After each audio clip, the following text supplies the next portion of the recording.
Hallelujah. सबको जय मसीह की। परमेश्वर का धन्यवाद हो कि प्रभु ने फिर एक बार हमें यह मौका दिया कि हम परमेश्वर के वचन को सुनने जा रहे हैं, उस पर मनन करने जा रहे हैं। तो आइए आनंद के साथ, उत्साह के साथ परमेश्वर से प्रार्थना करें, प्रभु से मांगे कि प्रभु आज के वचन के द्वारा हम सबसे बात करें। और जैसे हम आए हैं, जैसे हम वचन को सुनने से पहले हैं, वचन को सुनने के बाद हम वैसे ना रहें। विश्वास के साथ प्रभु से मांगे कि परमेश्वर पिता, आज मैं तैयार हूं आपकी आवाज को सुनने के लिए। आज मैं तैयार हूं परमेश्वर सीखने के लिए आपके वचन के द्वारा जो आप मुझे सिखाना चाहते हैं। प्रभु दया करें। आइए हम मिलकर प्रार्थना करेंगे, प्रभु से मांगे कि प्रभु हमसे बात करें। हालेलुया। सामर्थी, प्रेमी, दयालु परमेश्वर, आपके बेटे हमारे उद्धारकर्ता प्रभु यीशु मसीह के पवित्र नाम से हम आपके सामने आते हैं। परमेश्वर पिता, हम अपने आप को अर्पण करते हैं, प्रार्थना करते हैं प्रभु जी कि आज अपने वचन के द्वारा आप हमसे बात करें। प्रार्थना करते हैं प्रभु जी कि आप हमें अद्भुत रीति से तृप्त करें। परमेश्वर, जहां जहां कमी है प्रभु आप सुधारें, जहां जहां पर हम निराश है प्रभु आज आप उत्साहित करें। प्रभु, आपके वचन में वो सामर्थ है जो एक निराश व्यक्ति को आशा दे देती है, जो एक टूटे हुए मन को जोड़ सकती है। जिसके मन में सवाल हो वो उत्तर पाएगा प्रभु आपके वचन के द्वारा। प्रभु, ये आप ही कर सकते हैं क्योंकि आप जीवित परमेश्वर हैं और आपका वचन जीवित वचन है। तो आपसे मांगते हैं परमेश्वर कि आज हमारे आत्मिक कानों को खोले प्रभु, हम पर दया करें और हमसे बात करें। पिता परमेश्वर, मैं अपने लिए विनती करता हूं प्रभु, मुझ में कोई खूबी नहीं है, मैं केवल आपका दास हूं प्रभु, और आपके अनुग्रह को मांगता हूं, आपकी कृपा, आपकी दया को मांगता हूं। परमेश्वर, अपनी दया में प्रभु जी आप फिर एक बार इस्तेमाल करें। आपके वचन को प्रभु अच्छे से सिखाने में मदद करें। प्रभु, आप मुझसे बात करें, मेरे द्वारा बात करें प्रभु जी। और आज आपकी कलीसिया आपके वचन को सुन के मजबूत होने पाए परमेश्वर। जिस और आप हमारे ध्यान को केंद्रित करना चाहते हैं आज परमेश्वर पिता, हम अपने ध्यान को, अपने कानों को, अपने हृदय को उस ओर लगाना चाहते हैं। प्रार्थना करते हैं परमेश्वर, जब आपके वचन को सुनते हैं, हर एक चीज जो हमें भटका सकती है परमेश्वर, हर एक चीज जो रुकावट बन सकती है, प्रभु यीशु मसीह के नाम से हम प्रार्थना करते हैं, उन सब बातों को प्रभु आप दूर कर दें। हमारा हृदय एक अच्छी भूमि बनने पाए परमेश्वर, जहां पर आपके वचन का बीज बोया जाए और वो बहुतायत से फल लेके आए। परमेश्वर, कृपा करें, दया करें, हम सबसे बात करें प्रभु, और सारी महिमा परमेश्वर पिता केवल आपके नाम को मिले। धन्यवाद करते हैं पिता प्रार्थना सुनने के लिए, प्रभु यीशु मसीह के नाम से मांगते हैं, आमीन। मेरे साथ निकालेंगे पहला तीमुथियुस उसका 3 अध्याय और उसका 15 वचन। पहला तीमुथियुस उसका 3 अध्याय और 15 वचन। यहां पर लिखा है, परमेश्वर के घराने में जो जीवित परमेश्वर की कलीसिया है और जो सत्य का खंभा और नींव है, कैसे बर्ताव करना चाहिए। अब ये बात परमेश्वर ने पौलुस के द्वारा तीमुथियुस को लिखवाई, और वो इसलिए कि तीमुथियुस एक कलीसिया को स्थापित कर चुका है। अब वहां पर लोग हैं जो आपस में अलग अलग घराने से, अलग अलग जगह रहते थे, अलग अलग परिवार में थे, अलग अलग विश्वास में थे। कुछ आत्मिक लोग थे, कुछ ऐसे लोग थे जो बिल्कुल ही नास्तिक थे, कुछ ऐसे लोग थे जो बहुत बड़े घराने से, कुछ ऐसे लोग थे जो बहुत छोटे घराने से थे, कुछ ऐसे लोग थे जो बड़े लाड प्यार में पले थे, कुछ ऐसे लोग थे जिनको बहुत बचपन से दुख दिया गया था। अलग अलग तरह के लोग अब परमेश्वर की कलीसिया का हिस्सा बन गए हैं। अब पौलुस यहां पर एक बात की ओर ध्यान ले जाना चाह रहा है। परमेश्वर इस वचन के द्वारा एक बहुत जरूरी बात यहां पर कह रहा है, और वो क्या है कि परमेश्वर के घराने में जो जीवित परमेश्वर की कलीसिया है, घराना और कलीसिया एक ही बात है। यानी कि जब हम कलीसिया की बात करते हैं, चर्च की बात कर रहे हैं, तो समझ लें कि हम परमेश्वर के घराने की, परमेश्वर के परिवार की बात कर रहे हैं। तो परमेश्वर के घराने, जो परमेश्वर की कलीसिया है और जो सत्य का खंभा और नींव है, उसमें कैसा बर्ताव करना चाहिए।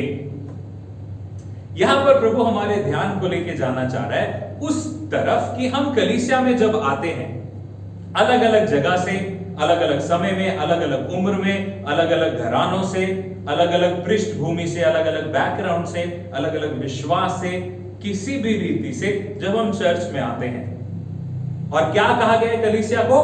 परमेश्वर का घराना, जिसमें वो पिता है और हम सब संतान हैं। उसमें हमारा बर्ताव कैसा होना चाहिए। कलीसिया में जब लोग आते हैं तो उनको आप 2 रीति से बांट सकते हैं। मैं बहुत अलग अलग बार अलग अलग उदाहरण इस्तेमाल करता हूं इन सब बातों के लिए।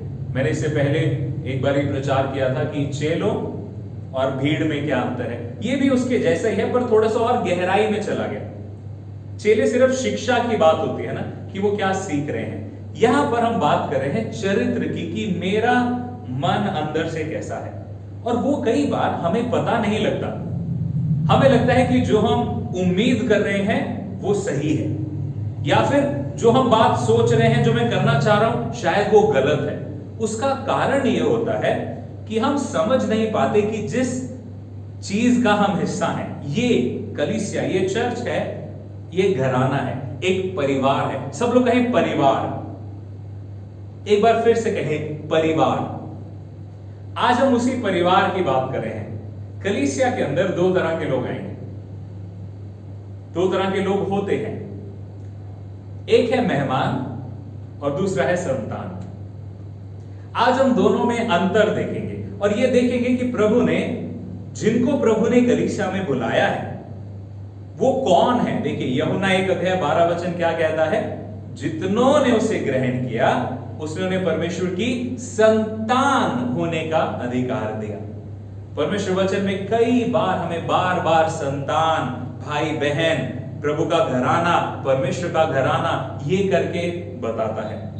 प्रेरितों के काम 2 अध्याय में यदि हम देखें तो वहां पर उसके आखिर में, शायद 43 वचन के आगे ये लिखा है कि वहां पर कलीसिया के लोग जो थे, जिन्होंने उद्धार पाया, वो सब एक साथ रहते थे और वो आपस में भी आनंदित होते थे और दूसरों से भी आनंदित होते, दूसरे लोग भी उनसे आनंदित होते थे।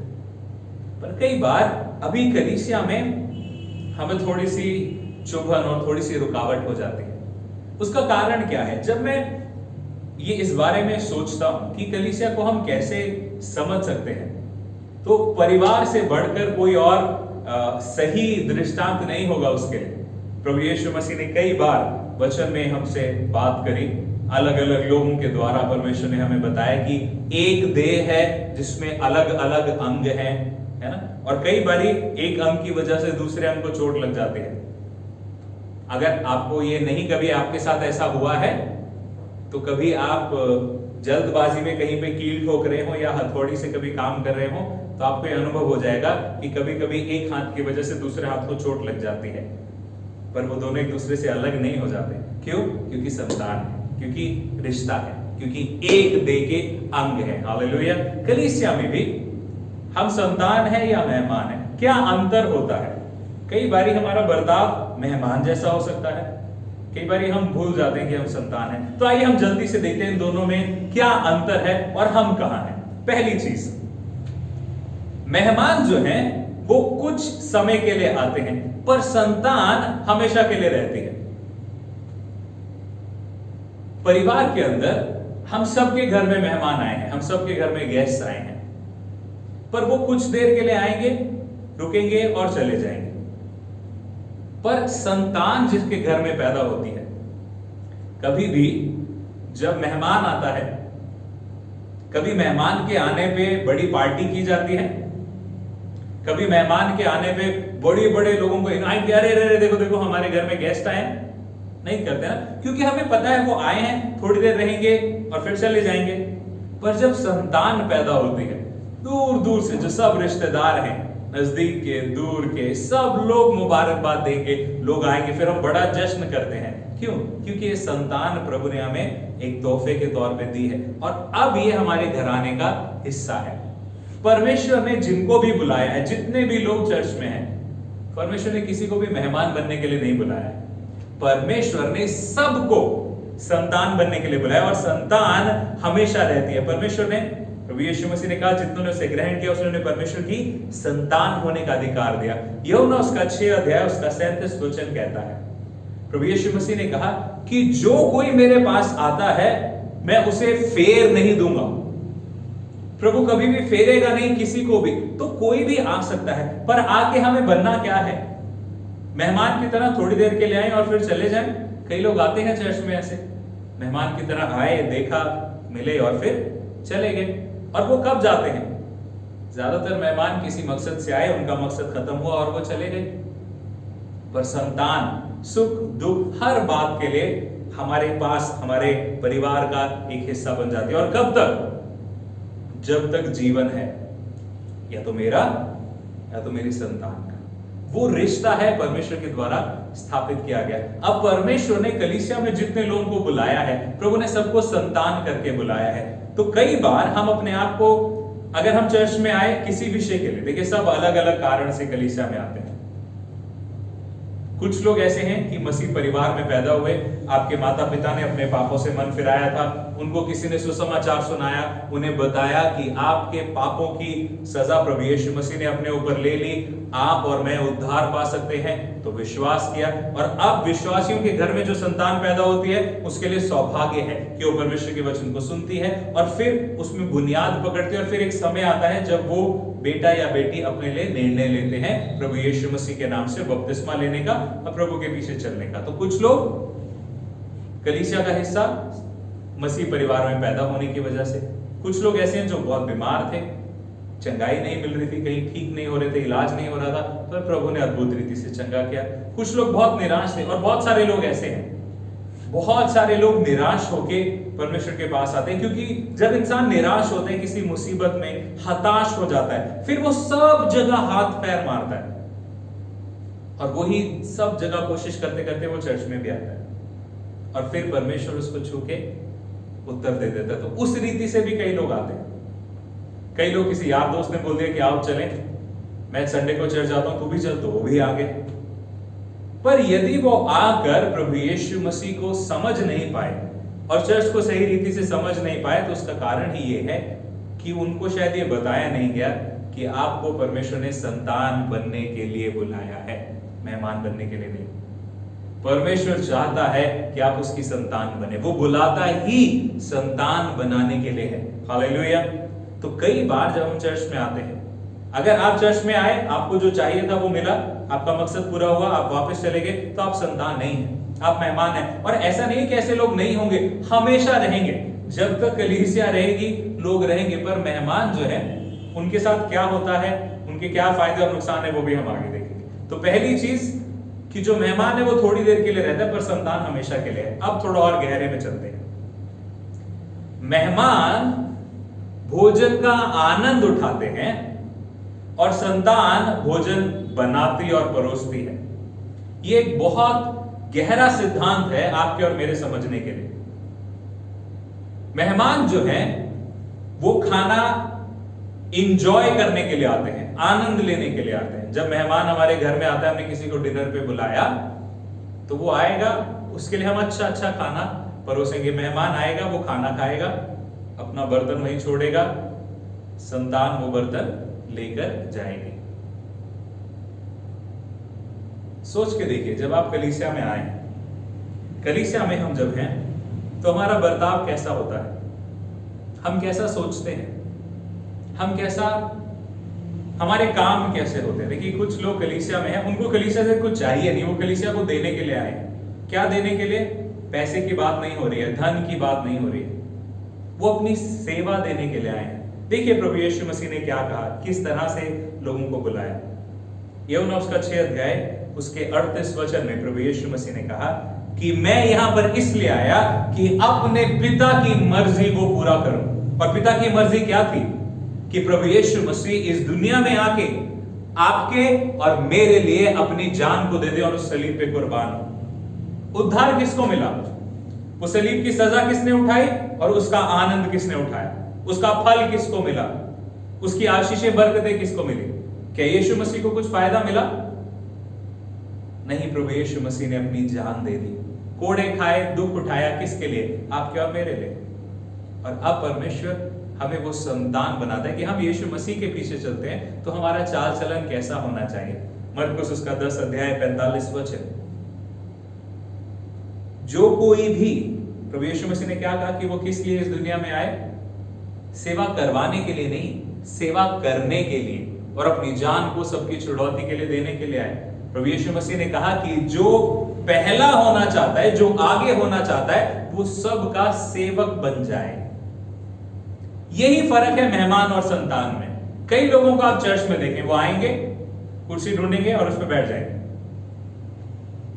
वो मेहमान है। संतान वो है जो आएंगे, वो देखेंगे कि यहाँ पे क्या क्या मुझे करना है, कि अगर कोई नया व्यक्ति चर्च में आ रहा है तो मैं उसके लिए क्या कर सकता हूं। वो अपनी कुर्सी देने के लिए तैयार रहेंगे, वो अपनी सेवा देने के लिए तैयार रहेंगे।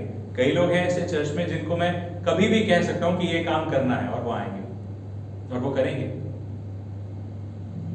कई लोग ऐसे हैं जिनको मैं कुछ काम नहीं देता, जिनको मैं कभी बोलता नहीं किसी काम के लिए, क्योंकि मुझे पता है अभी वो मेहमान से संतान बने नहीं है। जब तक ये बात हमारे दिमाग में नहीं आ जाती कि हम अपने घरों में कैसे जीते हैं, जब कोई गेस्ट आता है तो उसके लिए हम कितना सब कुछ अच्छा अच्छा करते हैं, कितनी तैयारी करते हैं, किसके लिए? उसके लिए, मेहमान के लिए। हम जब कलीसिया में आते हैं तो हमें यह याद रखना है कि ये मेरा घर है, मेरा घराना है, इसकी देखभाल, इसकी सेवा मुझे करनी है। मैं यहां पे सेवा करने के लिए हूं और इसमें एक आनंद होना चाहिए। हालेलुया। ये दबाव नहीं है कि अरे ओ मुझे तो ऐसे ही करना है, मेरे जिंदगी में तो यही है, प्रभु में आके भी यही है। मेरे प्रिय, जब तक आप इस सेवा को, ये सेवा ना जो आप परमेश्वर के भवन में दे रहे हैं, बहुत बड़ा सौभाग्य है। एक वीडियो क्लिप मैंने छोटी सी देखी थी कुछ समय पहले। एक चर्च के अंदर एक औरत झाड़ू लगा रही थी, पोछा पानी डाल के, और फिर उसको साफ कर रही थी, फिर उसके बाद पोछा लगा रही थी। तो एक रईस आदमी कोट पैंट पहन के वो प्रार्थना करने के लिए आया था, और ये बहन जो है और एक दो भाइयों के साथ और एक दो बहनों के साथ मिलके चर्च को धो रही थी, और बहुत मेहनत से, बहुत रगड़ रगड़ के उसको साफ कर रही थी, धो रही थी। ये भाई गया, प्रार्थना करके आया। तो जब प्रार्थना करके आया, उसने देखा कि अरे कितनी मेहनत से ये काम कर रही है, कितना प्रभु के लिए इसमें लगन है। तो वो आई, और वो आया व्यक्ति और इस बहन को बोला, बहन मैंने आपको देखा कि आप प्रभु के भवन के लिए कितनी मेहनत कर रहे हैं, कितनी नम्रता से आप लगे हुए प्रभु के भवन में झाड़ू कर रहे हैं, पोछा कर रहे हैं। मुझे बड़ी खुशी है आपको देख के, और मैं आपके लिए कुछ करना चाहता हूं। उसने कहा आप मेरे साथ आएंगे, मैं अपनी गाड़ी में से आपको मेरा कार्ड दे देता हूं। तो वो गया अपनी गाड़ी में, और उसने अपना विजिटिंग कार्ड जिसपे लिखा था कि वो फलाना फलाना कंपनी में ये नौकरी करता है, तो उसने वो बहन को वो कार्ड दिया और कहा कि आप मुझे संपर्क करें, हो सकता है मैं आपकी कुछ मदद करने पाऊं। तो वो बहन ने कहा अरे बहुत धन्यवाद भाई, आपने मुझे अपना कार्ड दिया, एक मिनट रुकिए, मैं भी आपको, क्योंकि आपने कार्ड दिया, मैं भी आपको अपना कार्ड दे देती हूँ, हो सकता है हम एक दूसरे की मदद करने पाए। वो गई, अपनी गाड़ी में से अपना कार्ड निकाला। वो जो आदमी था उसकी गाड़ी इतनी थी, इस बहन की गाड़ी इतनी बड़ी थी। वो एक कंपनी के अंदर छोटी सी नौकरी करता था, ये एक कंपनी की मालिक थी। वो देख के हैरान हो गया कि अरे अरे ये आप इतनी बड़ी कंपनी के मालिक और यहाँ पे आप झाड़ू पोछा रगड़ के कर रहे हैं। उसने कहा ये परमेश्वर का घर है, मेरे पिता का घर है, इसमें सेवा करने में मुझे आनंद है, मैं यहाँ पे सेवा करने के लिए हूं। Hallelujah, hallelujah. क्या हमारा हृदय, क्या हमारी सोच अपने चर्च के प्रति वैसी है, या फिर मेहमान की तरह हम आएंगे प्रार्थना करने के लिए, पुलपिट पे खड़े होने के लिए, आगे गीत गाने के लिए, या लोग जहां पे हमें देखें वो सब करने के लिए, या फिर यहां पर ये मेरा घर है, मैं संतान हूं और संतान सेवा करती है। हालेलुया। तो पहली चीज, मेहमान थोड़ी देर के लिए है, संतान हमेशा के लिए है। दूसरा, मेहमान सेवा लेने के लिए आते हैं और संतान सेवा करती है परमेश्वर के घराने में। तीसरी चीज, मेहमान सिर्फ अपने काम की बात करते हैं, संतान अपने हृदय को उंडेल सकती है। यह भी एक बहुत सुंदर और गहरी बात है, कुछ पल लगाएं इसको समझने के लिए। कई लोग कहते हैं पास्टर जी मुझसे प्रार्थना अच्छे से नहीं हो पाती, मैं ज्यादा देर प्रार्थना नहीं कर पाता या नहीं कर पाती। उसका कारण यह है कि कई बारी हम सोचते हैं कि प्रार्थना में मुझे नहीं पता मुझे क्या बोलना है, कैसे कैसे बोलना है।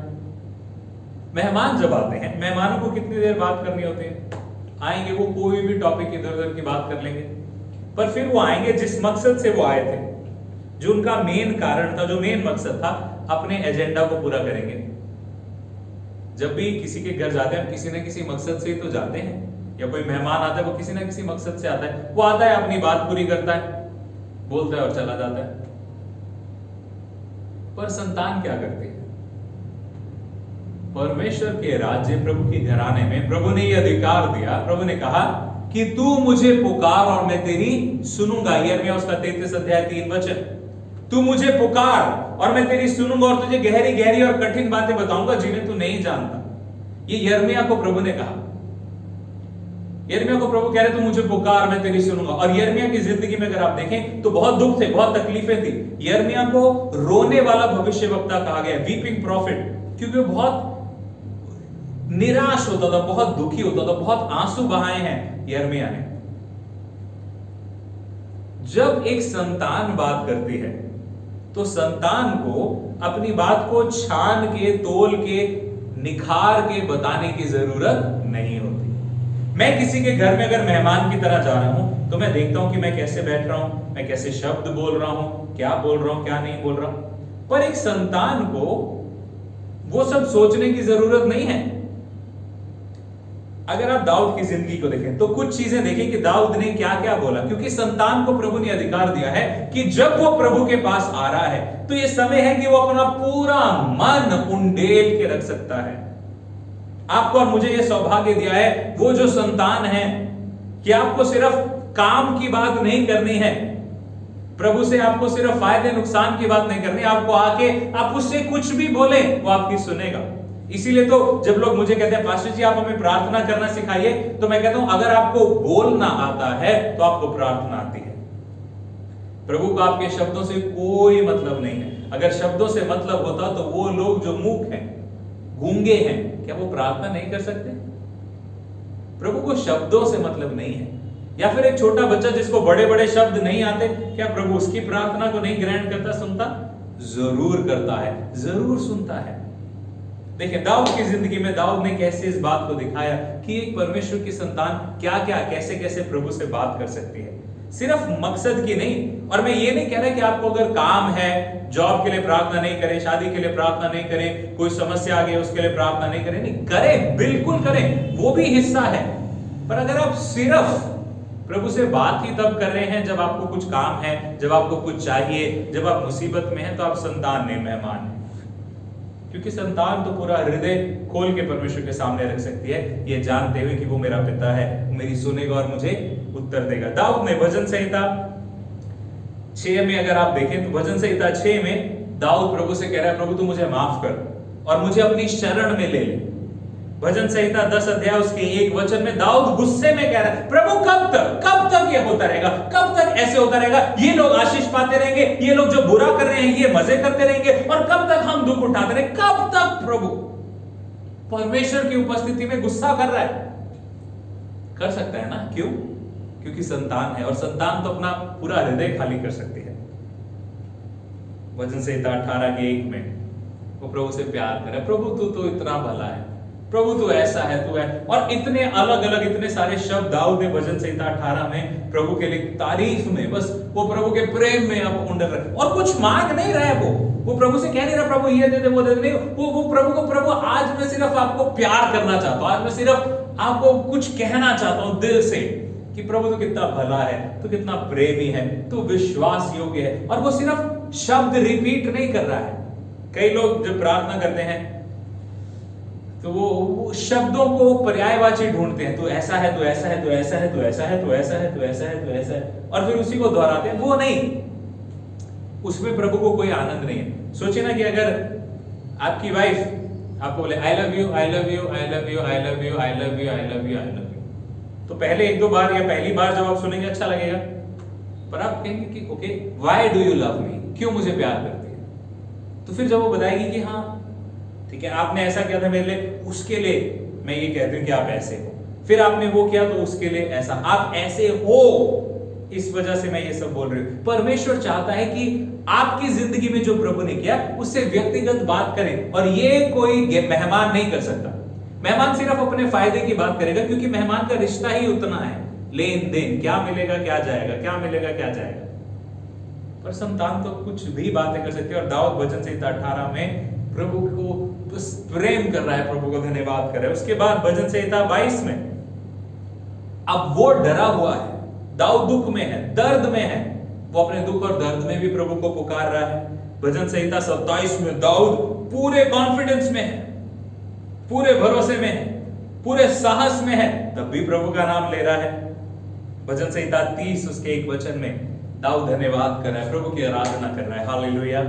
मेरे प्रियो, मैं क्या बताना चाह रहा हूं कि आपका रिश्ता परमेश्वर के साथ कैसा होना चाहिए, एक संतान के जैसा।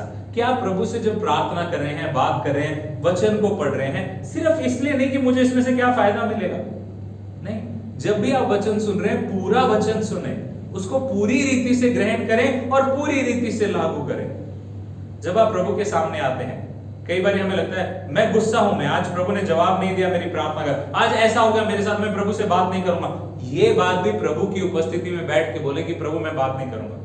मैं जब बाइबल कॉलेज में था, बड़ी हैरानी की बात है, तो मैंने इस वचन को ऐसे आंख बंद करके ग्रहण नहीं कर लिया। मैंने जब प्रभु यीशु मसीह को अपनी जिंदगी दी 2004 में, तब मैंने निर्णय लिया कि मैं इसको गहराई से पढ़ना और समझना शुरू करूंगा। अप्रैल महीने में मैंने उद्धार पाया, 2004 10 अप्रैल, और फिर उसके बाद मैं वचन को पढ़ने, गहराई से समझने की कोशिश, गहराई से क्या, मैं समझने की कोशिश करने लगा। बहुत सारे सवाल आने शुरू हुए। अप्रैल में ये हुआ, मुझे प्रभु में आए हुए 1 साल ही हुआ था, और मैं इस वचन को गहराई से समझना चाहता था। मैं अपने पासवान से सवाल पूछता था, तो फिर उन्होंने कहा कि बाइबल कॉलेज में ही मिलते हैं ऐसे जवाब। तो मैंने कहा मैं बाइबल कॉलेज जाऊंगा, तो उन्होंने मुझे टाल दिया। उन्होंने सोचा ऐसे ही बोल रहा है, पर मैं गंभीर था इस विषय पे, तो मैं बाइबल कॉलेज गया पढ़ने के लिए। और बाइबल कॉलेज का दूसरा साल था, 2005 में, 2006 में सॉरी, जब मैं बाइबल कॉलेज में था, तो उस दौरान में एक समय ऐसा आया कि क्योंकि बाइबल कॉलेज में ना आपको ये वचन के ऊपर ही सवाल करते हैं, क्यों ये परमेश्वर का वचन है, ये जानना जरूरी है। क्या प्रमाण है कि परमेश्वर है, क्या पता ऐसी कुछ बातें हों।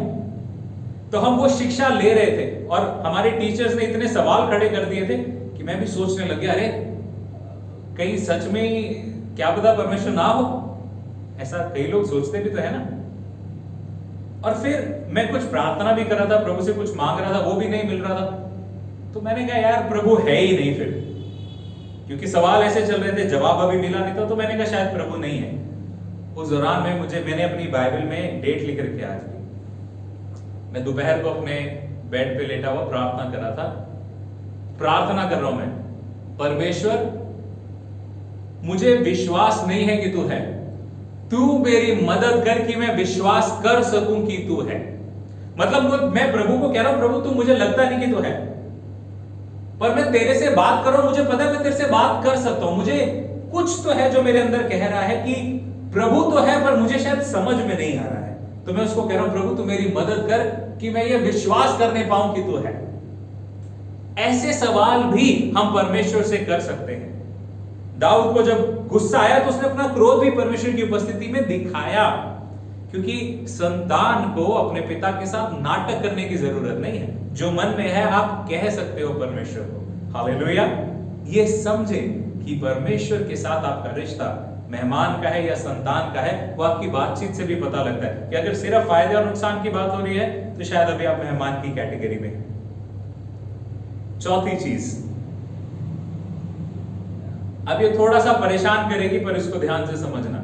ये मैं परिवार के उदाहरण से ले रहा हूं, घर में जो चीजें होती हैं उसके उदाहरण से ले रहा हूं। क्योंकि जब मैं ये प्रचार को तैयार कर रहा था, तो मैं एक मेहमान जब आता है तो क्या होता है और परिवार क्या कर रहा होता है, मैं उस दृष्टिकोण से सोच रहा हूं। तो अब उसको उस रीति से समझिएगा। पहली चीज क्या है, मेहमान कुछ देर के लिए आते हैं, संतान हमेशा के लिए है। दूसरी चीज कि मेहमान भोजन का आनंद लेते हैं, पर संतान जो है वो भोजन तैयार करती है। तीसरी चीज, मेहमान सिर्फ फायदे नुकसान की, अपने एजेंडा की जो बात करनी होती है वो करते हैं, पर संतान अपना हृदय उंडेल सकती है प्रभु के सामने। चौथी चीज क्या है कि जो मेहमान है उन्हें हमेशा सबसे अच्छा सबसे पहले मिल जाता है, और संतान को वो मिलता है जो बचा है।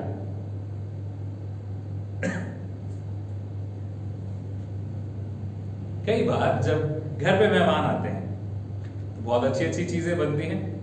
हमारे घर में बहुत बार ऐसा हुआ है कि कुछ अच्छा खाना आता था। देखिए मैं अपने बचपन की बात कर रहा हूँ, बहुत सारी चीजें नहीं थी हमारे पास, बहुत थोड़ा होता था, पर जब मेहमान आते थे तो कुछ स्पेशल चीजें आती थी, तो हम बस इंतजार करते थे कि अच्छा ये स्पेशल चीज आई है तो ये मेहमान पेटू ना हो, कहीं सारा ना खा जाए। बस ये जैसे ही जाएगा तो फिर जो है उसको हम फटाफट खाएंगे। मुझे नहीं पता आपने किया है या नहीं, पर मैंने तो अपने बचपन में किया है। कई बार हमें बड़ा दुख होता है कि दुख नहीं होता, पर हमें एक कुछ अजीब सा लगता है कि कोई व्यक्ति तो अभी आया प्रभु में और उसको प्रभु ने इतनी जल्दी से कुछ दे दिया, आशीष मिल गई, उत्तर मिल गया। मुझे तो इतना टाइम हो गया, प्रभु ने कुछ नहीं दिया, प्रभु तो मुझे कुछ देता ही नहीं है, मैं तो मांगता रहता हूं, कुछ देता ही नहीं है प्रभु। कई बार हमें बड़ा याद है कि प्रभु मुझे तो तू कुछ दे ही नहीं रहा, और ये देखो ये लोग जो तुझे मानते भी नहीं है, इनके पास तूने कितना कुछ दे रखा है। घर में भी तो हम कहते हैं अच्छा जब वो मेहमान आते हैं तो उनके लिए तो आप सब कुछ कर देते हो, ये भी लेके आते हो, वो भी लेके आते हो, वो भी लेके आते हो, हमारे लिए तो कभी नहीं लाते। परमेश्वर के राज्य में भी थोड़ा ऐसा है, और मैं एक्सप्लेन करता हूं कि कैसा है। कई बार हमें दूसरों की आशीष को देख के ऐसा लगता है कि हम आशीषित नहीं हैं। किसी की जिंदगी में किसी की नई नौकरी लग गई, या किसी ने जो प्रार्थना करी थी वो उत्तर मिल गया, तो हमें लगता है कि हमारे पास आशीष नहीं है, प्रभु ने हमें कुछ नहीं दिया। पर संतान को मिलता क्या है? पहली चीज ये समझ लें, जिस परमेश्वर की हम बात कर रहे हैं वो देने वाला परमेश्वर है। इसीलिए जो प्रभु यीशु मसीह में है उनको कहा ही ये जाता है कि ये देने वाले लोग हैं। मसीह लोगों पे सबसे बड़ा आरोप क्या लगाते हैं? कि ये पैसे देके धर्म परिवर्तन करते हैं। सुना है? जो लोग प्रभु में आए हैं, जरूर किसी ना किसी ने आपको कहा होगा पैसे मिले, है ना, तुमने तो लालच करके, अरे तुमने, और आजकल तो बहुत चल रहा है ये, बहुत ज्यादा से भी बहुत ज्यादा इंतहा हुई है अभी। पर वचन ने बता रखा है कि होगा और आने वाले दिनों में और भी बढ़ेगा। पर उसका कारण क्या है कि क्यों मसीह लोगों को ऐसा कहा जाता है? क्योंकि मसीह लोगों को प्रभु ने यह बात याद दिलाई है कि जिस परमेश्वर की हम आराधना करते हैं वो है कौन। यूहन्ना 3 अध्याय उसका 16 वचन क्या कहता है कि परमेश्वर ने जगत से ऐसा प्रेम किया कि अपना इकलौता पुत्र दे दिया। परमेश्वर ने अपने प्रेम को दिखाया कि कैसे उसने दे दिया। एक परमेश्वर की संतान के अंदर जो पिता में चरित्र होना चाहिए वो संतान में भी होना चाहिए।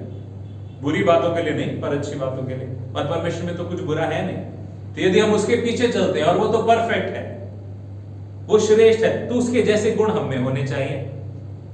तो जो परमेश्वर की संतान है वो लेने के लिए नहीं कि मुझे क्या मिलेगा, क्या मिलेगा, क्या क्या मेरे फायदे का क्या, वो मौका ढूंढेगा या ढूंढेगी कि मैं परमेश्वर के भवन में या कलीसिया में या इस घराने में मैं किसके लिए क्या आशीष बन सकता हूं या बन सकती हूं।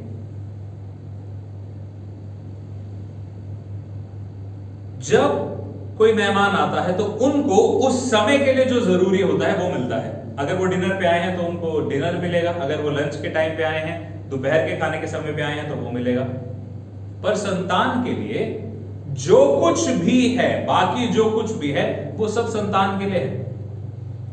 एक चीज ध्यान रखें, अगर आप मेहमान बन के प्रभु के राज्य में जीना चाहते हैं तो आप ज्यादा देर नहीं जी पाएंगे, क्योंकि परमेश्वर ने ये कई बार प्रमाणित किया है कि प्रभु नाटक करने वाले लोगों के साथ ज्यादा देर रहता नहीं है। और ऐसे नहीं कि प्रभु रहना नहीं चाहता, पर परमेश्वर चाहता है कि सब संतान बने, मेहमान ना बने, क्योंकि मेहमान को उस समय के लिए प्रभु दे देगा। और कितने लोग हैं जिनको प्रभु ने पहली बार आश्चर्य कर्म दिखा दिया, उत्तर दे दिया।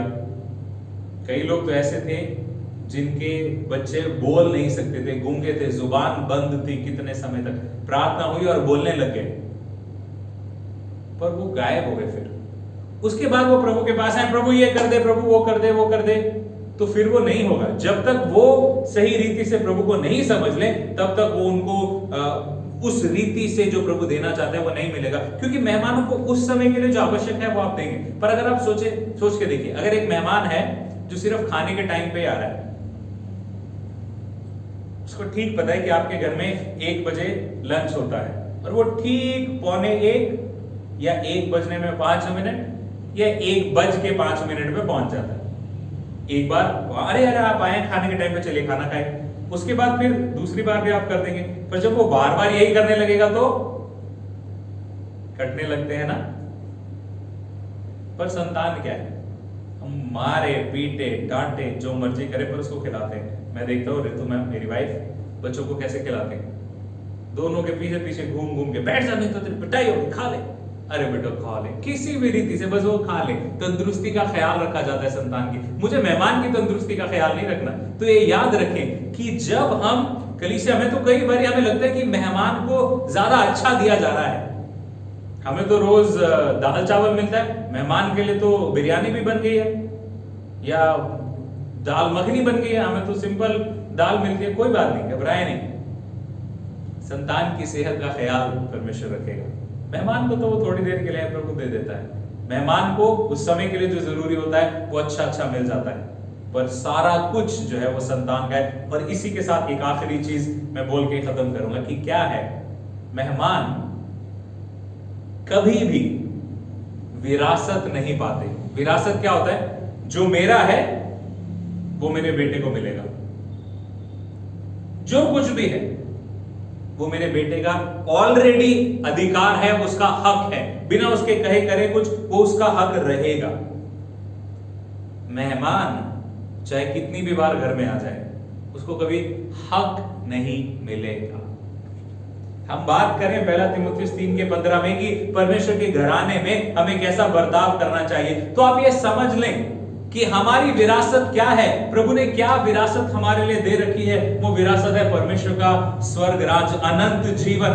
हमेशा के लिए आप और मैं उसके साथ रहेंगे, उसके घर में रहेंगे, उससे बात कर पाएंगे। सोचिए, हमारे पास ये प्रभु ने हमें आशा दी है, विश्वास दिया है कि जिसने हमें बनाया है, हमें प्रभु ने बता दिया इस पृथ्वी पर अपने वचन के द्वारा कि उसका चरित्र कैसा है, और वहां जाके हम देखने पाएंगे कि उसका चेहरा कैसा है, उसकी महिमा कैसी है।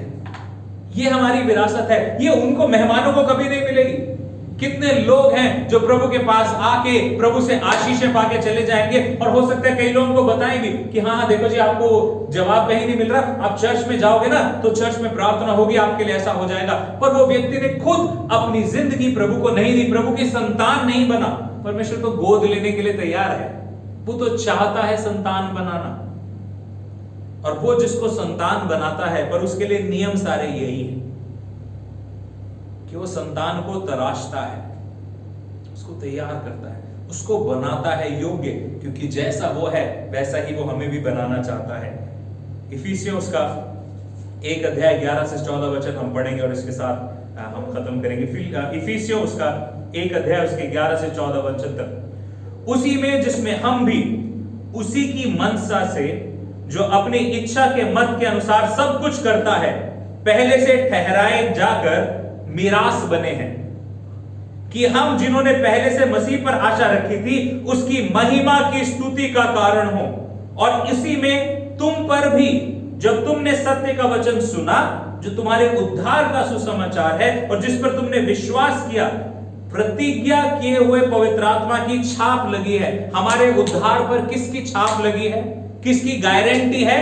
वो प्रतिज्ञा किए हुए पवित्र आत्मा की गारंटी है। जिन्होंने उद्धार पाया, सबका उद्धार पवित्र आत्मा की उपस्थिति के द्वारा छाप लगा के पक्का किया गया, और वह उसके मोल लिए हुओं को छुटकारे के लिए हमारी मिरास का बयाना है कि उसकी महिमा की स्तुति हो। आपको और मुझे परमेश्वर ने जो मिरास दी है, जो विरासत दी है, वो मेहमानों को कभी नहीं मिलेगी। कई ऐसे लोग होंगे जो प्रभु के नाम को बोलते बहुत हैं, उसके बारे में बात बहुत करते हैं, उसके बारे में बड़े सारे लोगों को बताएंगे भी, पर प्रभु यीशु मसीह कहता है मत्ती 7 में, वो कहेंगे प्रभु प्रभु प्रभु, हमने तो तेरे नाम में ये किया, और हमने तो ऐसा किया, और हमने तो वैसा किया। प्रभु कहेगा, मैंने तो तुम्हें कभी जाना ही नहीं। और जानने का मतलब क्या ऐसा हो सकता है कि प्रभु किसी को ना जाने? वो तो परमेश्वर है, वो तो सबको जानता है। पर यहां पे जानने का मतलब क्या है कि तुम तो बातें तो मेरे नाम की कर रहे थे, गा तो मेरे नाम कर रहे थे, प्रार्थना तो मेरे नाम की कर रहे थे, और हो सकता है उसका उत्तर भी आ रहा था, पर क्या तुमने मेरे साथ रिश्ता बनाया है? वो जानने का मतलब है क्या तुम्हारा और मेरा एक रिश्ता है या नहीं है। या फिर तुम भी मेहमान थे, अब मेहमान थे तो तुमने चुना ही नहीं जब मौका था। मेरे प्रियो, आज मौका है हमारे पास चुनने का। अभी हम जीवित हैं और अभी प्रभु यीशु मसीह आए नहीं है। इन दोनों में से अगर एक भी चीज बदल गई, कि अगर हमारी जिंदगी खत्म हो गई और प्रभु को नहीं जाना है, ग्रहण नहीं किया है, तो फिर कुछ नहीं हो सकता अनंत काल के लिए। दूसरी चीज, यहां अगर यीशु मसीह आ गए, यहां पर पहुंच गए पृथ्वी पे, वो कभी भी आ सकते हैं। आज आ सकते हैं, दोपहर को आ सकते हैं, रात को कभी भी आ सकते हैं। हमें नहीं पता प्रभु यीशु मसीह कब आएंगे। अगर प्रभु यीशु मसीह का दूसरा आगमन हो गया तो उसके बाद भी किसी के पास कोई मौका नहीं है मेरे प्रियो। अगर आज तक आप संतान की तरह जी रहे थे, मेहमान की तरह जी रहे थे, तो आज संतान बन जाए। अपने आप को मेहमानों की तरह ट्रीट करने के लिए नहीं तैयार करें। ये आपका घर है और ये आपका घराना है। हम प्रभु के घर के लोग हैं। कई बार हम एक घराने में सबकी सहमति नहीं होती, पर इसका मतलब ये नहीं कि वो घराने के हिस्से नहीं है। आपको और मुझे प्रभु ने कहा है कि वो इस देह का मुखिया परमेश्वर है और हम इस देह के अलग अलग अंग हैं। आइए हम सीख जाएं कि हर एक अंग का अपना कार्य है। अंग बनना जरूरी है उसकी देह का, उसकी संतान बनना जरूरी है, क्योंकि संतान ही है जो सारी विरासत पाएगी। मेहमानों को कुछ नहीं मिलेगा, जो उनको पल भर के लिए जरूरी है वो दे दिया, क्योंकि मेहमान थोड़ी देर के लिए आएंगे और चले जाएंगे, उनके साथ रिश्ता नहीं है। पर प्रभु ने आपको और मुझे अपनी संतान बनने के लिए चुना है, तो आइए हम उसकी संतान बन के जिए उसकी महिमा के लिए। आइए हम प्रार्थना करें। पिता प्रभु यीशु मसीह के पवित्र नाम से आपके सामने आते हैं, आपसे मांगते हैं परमेश्वर कि आप हमको अपनी संतान बनाए। प्रभु मैं प्रार्थना करता हूं उन सब के लिए जो आज आपके वचन को सुन रहे थे। आपके वचन को सुनने के बाद प्रभु आपने पवित्र आत्मा से उनसे बात करी कि वो उनका बर्ताव आपकी कलीसिया में मेहमानों के जैसा था, पर आज आप उन्हें पुकार रहे हैं कि वो संतान बने, सेवा करवाने वाले नहीं, सेवा करने वाले, पाने के लिए नहीं कलीसिया में, पर देने के लिए, अच्छी अच्छी चीजों की लालसा में नहीं, पर जो आपने उनके लिए रखा है उसके लिए वो ये जानने पाए कि ये सारी संसार की बातें यहीं रह जाएंगी, पर जो आपकी संतान है उनके लिए आपने एक विरासत रखी है, एक विरासत रखी है, और वो है आपका स्वर्गराज और आपकी महिमा। प्रार्थना करते हैं प्रभु जिसके योग्य हमें बनाए। प्रार्थना करते हैं वो परमेश्वर कि आपकी कृपा और आपकी दया आपके बच्चों के साथ प्रभु बनी रहे, आपकी अगुवाई बनी रहे। प्रभु आप हमें खिलाएं, आप हमारी सुरक्षा करें, आप हमें बढ़ाएं, आप हमारे लिए इंतजाम करें प्रभु जी, और अपनी सेवा के लिए आप हमें इस्तेमाल करें। अपनी जिंदगी हम आपको अर्पित करते हैं परमेश्वर, आप अपनी महिमा के लिए इस्तेमाल करें। प्रभु यीशु मसीह के नाम से मांगते हैं, आमीन। आइए प्रभु की प्रार्थना हम सब मिलकर करेंगे। हे हमारे पिता, तू जो स्वर्ग में है, तेरा नाम पवित्र माना जाए, तेरा राज्य आए, तेरी इच्छा जैसे स्वर्ग में पूरी होती है वैसे ही पृथ्वी पर भी हो। हमारे दिन भर की रोटी आज हमें दे, और जिस प्रकार हमने अपने अपराधियों को क्षमा किया है वैसे ही तू भी हमारे अपराधों को क्षमा कर, और हमें परीक्षा में ना ला परंतु हर बुराई से बचा, क्योंकि राज्य, पराक्रम और महिमा सदा तेरे ही हैं, आमीन। पिता परमेश्वर का प्रेम, प्रभु यीशु मसीह का अनुग्रह, पवित्र आत्मा की सहभागिता अब से लेकर प्रभु यीशु मसीह के दूसरे आगमन तक हम सबों के साथ बनी रहे, आमीन। जय मसीह की। प्रभु आपको बहुत अच्छे आशीष दे।